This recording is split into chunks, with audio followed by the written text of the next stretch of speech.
Next 4th chapter first உரைநடை பல்துறை கல்வி. அதில் இருக்கக்கூடிய சரியான விடையை தேர்ந்தெடுத்து எழுதுக. ஃபர்ஸ்ட் ஒன், அறியாமையை நீக்கி அறிவை விளக்குவது டேஷ் கல்வி. செகண்ட் ஒன், கல்வி பயிற்சிக்குரிய பருவம். இளமை பருவம் தான் கல்வி பயிற்சிக்கு நல்ல பருவம்னு சொல்லுவாங்க. தேர்ட் ஒன், இன்றைய கல்வி டேஷ் நுழைவதற்கு கருவியாக கொள்ளப்பட்டு வருகிறது. தொழிலில் நுழைவதற்கு.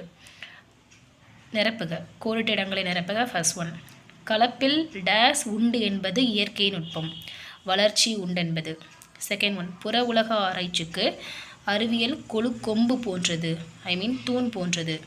தேர்ட் ஒன், வாழ்விற்குரிய இன்பத்துறைகளில் தலையாயது காவிய இன்பம்.